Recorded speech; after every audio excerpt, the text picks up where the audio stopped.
vanished overnight. No warning, no countdown, no glitch. One moment, the world is online. The next, it's completely offline. No websites, no social media, no emails, no online banking, no cloud storage. Everything connected to the internet goes dark. What happens next? The first minutes are confusing. People refresh pages. Phones stop working. Apps crash. At first, it feels like a temporary outage. But then it hits. Nothing comes back. Worldwide, people realize this isn't just a server problem. The internet is gone. Within an hour, communication collapses. Messaging apps, video calls, email all gone. Businesses can't reach clients. Employees can't log in. News spreads slowly, mostly by television or word of mouth. Panic starts to ripple.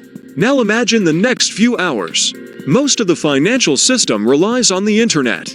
Credit cards stop working. Online banking is frozen. ATM is run dry. The global stock market freezes. Billions of dollars are in limbo. Supply chains that depend on online systems fall apart.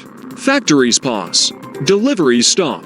Retail stores, already relying on digital inventory and payment systems, are thrown into chaos.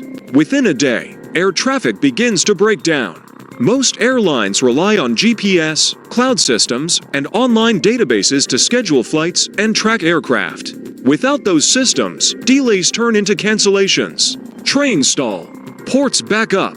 Emergency services begin operating on backup radio and analog systems, but they're overwhelmed. Governments scramble to respond, but without real-time coordination, even their power is limited.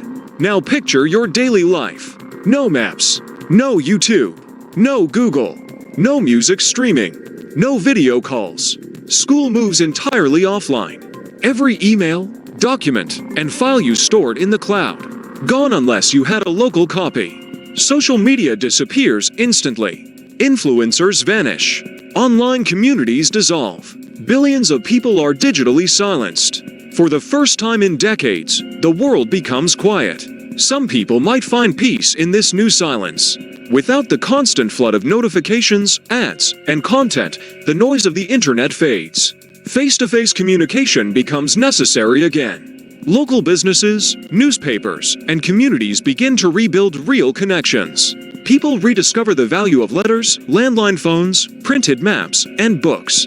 But make no mistake, the collapse of the internet causes a long-term global crisis. Millions lose their jobs. Economies shrink. Governments fight to maintain control. Black markets rise, and cybercrime is replaced by old-school fraud. Some countries try to rebuild digital networks, but without the web connecting them, the internet becomes a patchwork of isolated systems. And then, there's the generational divide. For people born before the internet, the shift is dramatic but survivable. But for younger generations raised entirely online, it feels like losing a piece of reality itself. Their education, work, entertainment, and relationships were all digital. Now they're left in a world that doesn't match anything they've known. In time, people adapt. Local networks are rebuilt. Information is shared by radio, satellite, and peer-to-peer systems. Maybe a new kind of internet is born, smaller, and more controlled. But the world never fully returns to what it was. The disappearance of the internet marks a new era. So what if the internet suddenly disappeared? The world would survive, but it would never be the same again.